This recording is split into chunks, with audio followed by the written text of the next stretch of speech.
In 2024, will you certify the election results? Do you plan to object, or will you accept the results regardless of who wins the election? So Kaitlan, I got to say, I think that's actually a ridiculous question. It's a yes or no question, though. No, it's not.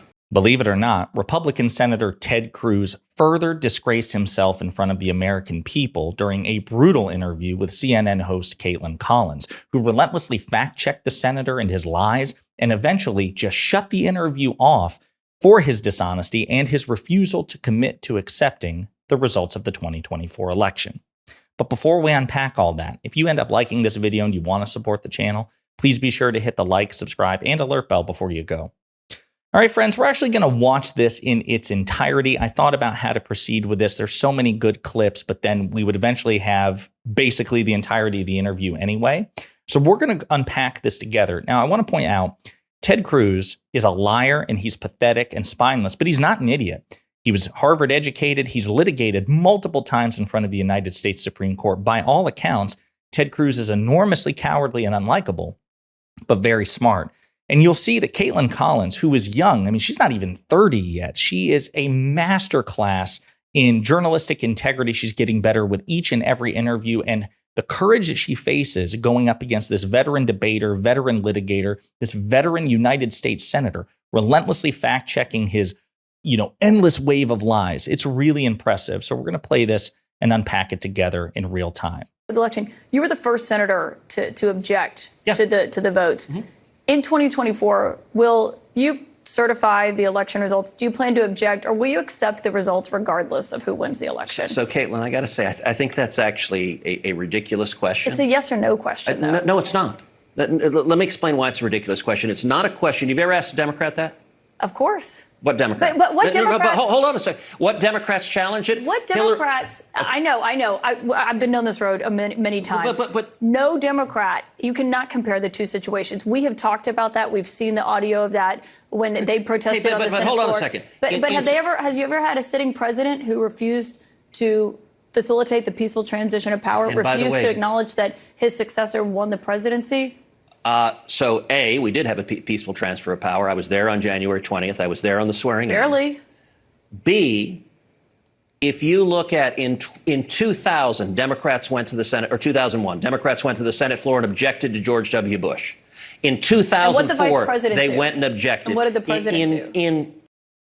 So we're going to stop right there for just a second because I want to kind of unpack this. It's not a ridiculous question. As a matter of fact, veteran reporter George Stephanopoulos, and this is where I'm really proud of Kaitlan Collins, has made the case that this is the most important question to ask a United States politician, particularly a Republican, given the rampant strain of election denialism associated with the GOP, to ask them if they will commit to accepting the results of the upcoming election. It's the most important question to ask somebody like Ted Cruz.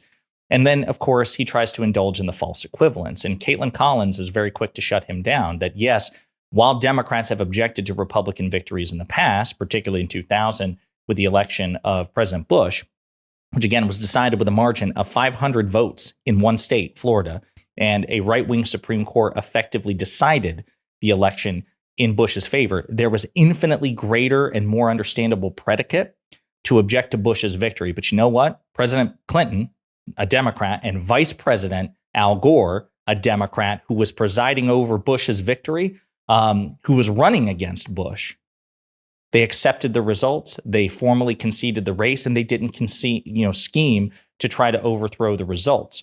But I'll also point out before we play this next part is Ted Cruz lied when he said there was a peaceful transfer of power. No, there wasn't. No, there wasn't. By definition, there wasn't a peaceful transfer of power because of January 6th. Now, if he wants to say on January 20th, Donald Trump didn't, unleash the National Guard against President-elect Biden, fair enough, but that's not the only part of the peaceful transfer of power.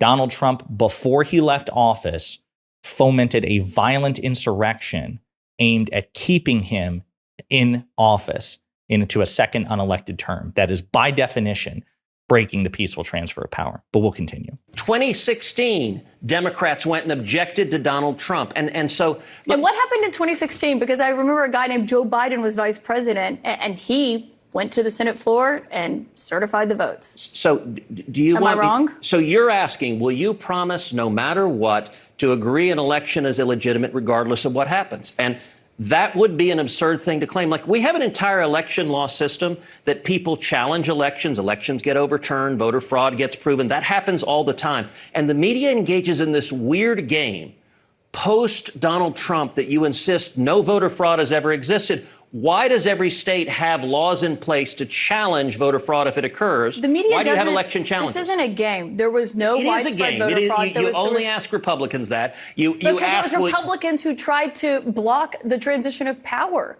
You have to acknowledge that. So we've never seen it on a scale of what happened in 2020, and we've never seen the president refuse. He wouldn't even let Joe Biden get classified briefings at the beginning. I recall that. So my question for you again, free and fair election, will you accept the results regardless of who wins? So again, I want to stop there for just a second. Again, Kaitlan Collins is so good at this.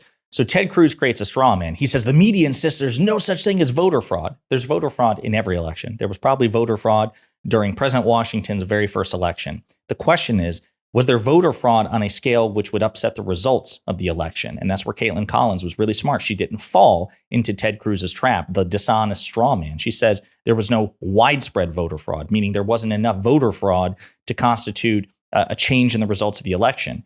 And every audit and recount that MAGA Republicans have fought for has concluded the same thing, that Joe Biden won the election. As a matter of fact, in the vast majority of these recounts and audits, more votes have been found for Biden.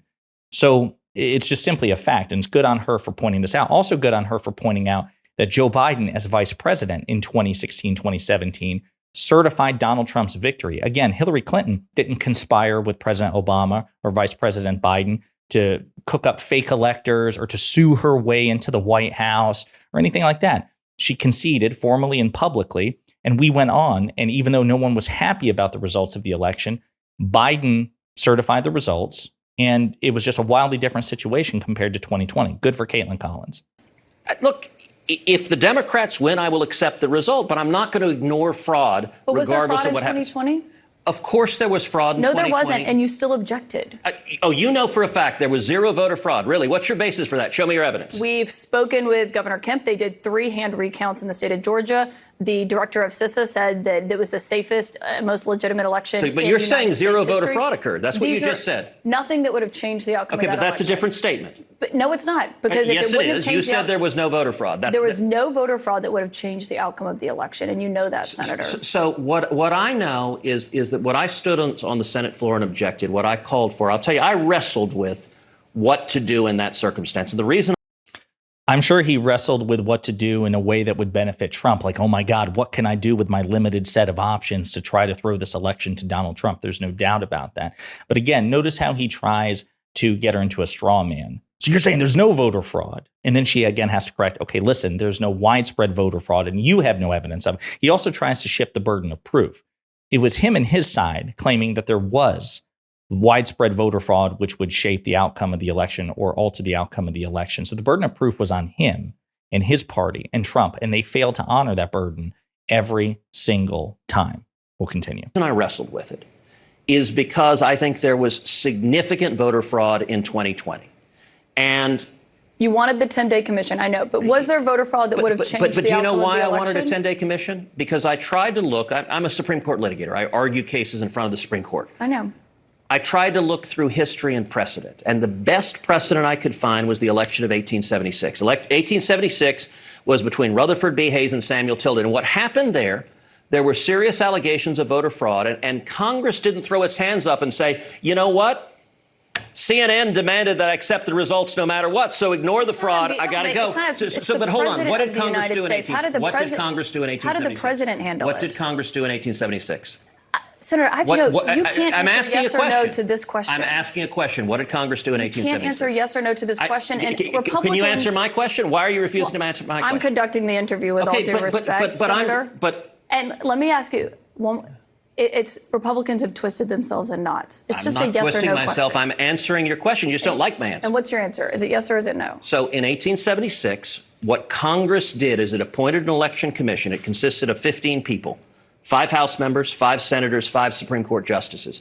The Election Commission was charged with studying the evidence and making a determination of what voter fraud occurred, and that determined the winner. Of course, what's funny is if they had done that style at the time of the 2020 election or the certification, the Supreme Court already had a 6-3 conservative supermajority. The House was in control of House was in control of Democrats, but there were more delegations from Republican side, and the Senate was in control of Republicans. So 2 of the 3 branches in question were in control of bad faith Republicans. Why would Democrats be skeptical of that, especially since the claims of voter fraud, let's be clear about this, were baseless and came from Republicans? What Ted Cruz did at the time, Ted Cruz and Donald Trump and the MAGA Republicans, they basically made up BS claims, offered no proof, then cited doubts about the election as justification to proceed. That makes no sense. So if you keep saying a thing over and over and over again, and it proliferates even without evidence, and then you appeal to the proliferation of that baseless idea as a justification to proceed forward with extraordinary circumstances, that's ridiculous. We were right to say, no, we're not going to proceed simply because you say a thing a lot. You actually need to provide evidence to justify proceeding forward in this election commission. And Ted Cruz failed to do that. It was a solution in search of a problem, and we were right to reject it. We'll continue. And what I called for in 2020 was to do the same thing, appoint an election commission, and 11 senators joined me. Senator, with all due respect, after it had been thrown out of many courts, after the Attorney General Bill Barr, because there was no basis for those court cases. No, so that's actually Senator, not. With all due respect, you asked me a question. Do you want me to answer it? And you didn't answer the question. Yes, I did. Court cases were thrown out. Hold on a The second. Attorney General said there was no widespread fraud. You're not clearly answering the question. I want to thank you for that. What question am I not? I'm answering every question. I think the country would have been a lot better off with a determination of what evidence of voter fraud there was that occurred, and instead the media didn't want to hear it and insists voter fraud never occurs. You ought to go back and look at the Carter-Baker Commission. It was the Attorney General, and my question was about it was the media. It was CNN that relentlessly pushed that propaganda. And by the way, what propaganda? That there was no widespread fraud in the election? That voter fraud doesn't exist, and anyone who says it does is wearing a tinfoil hat. That is propaganda. And by the way, you never asked Hillary Clinton this. You never asked Stacey Abrams this. You never asked Al Gore this. With all due respect, and every Senator, one of them said the Republicans who won were illegitimate. I haven't had any of them on my show. We'll talk to them. But I don't remember there being a president who was refusing to turn over the transition of power and facilitated it. And Trump didn't either. Joe My Biden question was about became 2024. president. You did not answer it. Let me say a final Senator point Ted for you. Cruz, You we're said out of they time. haven't come. Thank you very much, My Senator opponent, Ted Colin Cruz. Allred, hasn't either. He ought to come to your show. Senator Ted Cruz, no answer to that question. Thank you very much. Very proud of Kaitlan Collins there. That was a masterclass performance of journalistic responsibility. Again, that is the George Stephanopoulos approach, which is, we're not going to pretend that there's a point in proceeding with any of the rest of the interview or discussion of politics or policy if the person in question, who is a representative of a party that obstructed the peaceful transfer of power, that has signal boosted Donald Trump's 2020 big lie, it was important to not proceed after that. There's just no point. When it came to that, we can't, pass go. I will also point out that, again, there were false equivalents there and straw men from Ted Cruz. Ted Cruz says, CNN says there's no voter fraud. No, CNN's position and the position of anyone who is sane is that there is no evidence, none, of widespread voter fraud, which would have altered the outcome of the election. If you believe otherwise, that is your burden to prove, and we're not obligated to prove a negative or to indulge past a certain point your baseless claims, which is why Kaitlan Collins said, listen, you had Donald Trump's own incumbent attorney general said that there was no evidence of widespread voter fraud, and he wanted Trump to win. You had the head of the cyber security division of the Department of Homeland Security, responsible in part for overseeing the security of elections, saying that it was the safest and most secure election in U.S. history. And she was right. Donald Trump and his allies brought 60 lawsuits, in courts around the country, and they judge shopped. And they filed it in front of conservative judges. In some cases, Trump appointed conservative judges, and they lost 60 out of 61, sometimes due to standing, yes, but also often on the merits. Okay. So what Ted Cruz is begging for here in bad faith is permanent indulgence and a permanent lifeline. Just based on our baseless allegations alone, we want you to, hop through these extraordinary steps. No, sir. You get a little bit of an opportunity to present evidence for your claims, and then we can do this incrementally. You provide proof, we can take extraordinary steps. You provide more proof, we take more extraordinary steps. But you failed the burden. You failed to meet the burden. You had months to meet the burden. And even after the election, Donald Trump talks about, I have evidence of widespread voter fraud. I'm going to have a press conference and reveal it to you, the American people. And then the press conference never comes. So there's no reason to indulge their claims. They're wrong. They're liars. They're hypocritical losers. And it's good to belittle and make fun of them. It's good to expose the big lie, to not indulge the big lie, to do what Kaitlan Collins did and said, if we're going to talk about it, I'll fact check you in real time. I'll reveal your claims to be as dishonest as they are. And then I'm going to shut down the conversation because there's no point in pretending you're a good faith actor. That was a masterclass performance. Excellent work by Kaitlan Collins. Let me know what you think in the comments.